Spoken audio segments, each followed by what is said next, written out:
আমরা মাছে ভাতে বাঙালি। তাই আমাদের প্রতি খাবার অর্থে কিন্তু মাছ প্রয়োজন বা আমরা মাছটাকে এবং মাছটা কিন্তু আবার অনেকের কিন্তু ফেভারিট বা প্রিয় খাদ্য এবং তারা পরিমাণে একটু বেশি খেয়ে থাকে বা মাছ ছাড়া তারা ভাতই খেতে পারে না। তো বিশেষ করে ডাক্তারবাবুরা বা অনেকের মুখে শুনে থাকবেন যে মাছের তেল উপকারী, যেটাকে গুড ফ্যাট বলা হয়। কিন্তু এই গুড ফ্যাট আমাদের শরীরে কি করে বা কেন উপকারী সেটা সম্পর্কে আজকে আমি কথা বলব। মাছের তেলে রয়েছে ওমেগা 3 এবং omega 6 fatty acid. Omega 3 fatty acid আমাদের রক্তনালীর ভিতরে রক্তকে আ জমাট বাঁধতে বাধা প্রদান করে। এজন্য আপনাকে কিন্তু প্রতি মুহূর্তে চর্বিযুক্ত মাছ রাখতে হবে এবং মাছের তেলে প্রোস্টাগ্ল্যান্ডিন নামে এক ধরনের রাসায়নিক উপাদান থাকে, যা হৃদরোগ এবং ক্যান্সারের ঝুঁকি থেকে আমাদের নিরাপদে রাখতে সহায়তা প্রদান করে। তাহলে কি ব্যাপার?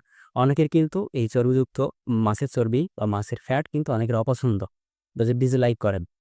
তারা আজকে হয়তো যারা ভিডিওগুলো দেখছেন, তাদের কিন্তু আজকে থেকে আপনারা মাছের তেল বা ফ্যাট খাওয়া শুরু করবেন। কারণ এই হার্ট এবং হার্টকে সুস্থ রাখতে সবাই ভালোবাসে। এজন্য হার্টকে সুস্থ রাখতে আপনারা মাছ খাবেন এবং ক্যান্সার সেলকে অ্যাক্টিভ না করতে বা ক্যান্সার সেলকে ড্যামেজ করতে বা ডিমোশন রাখতে আপনার কিন্তু এই চর্বিযুক্ত মাছ বা ফ্যাটি অ্যা চর্বিযুক্ত মাছ কিন্তু আপনাকে খেতে হবে। ধন্যবাদ। এমন ধরনের স্বাস্থ্য দেখতে ডক্টর সত্যজিৎকে ফেসবুক, ইউটিউব এবং ইনস্টাগ্রামে ফলো দিয়ে পাশে থাকতে পারেন।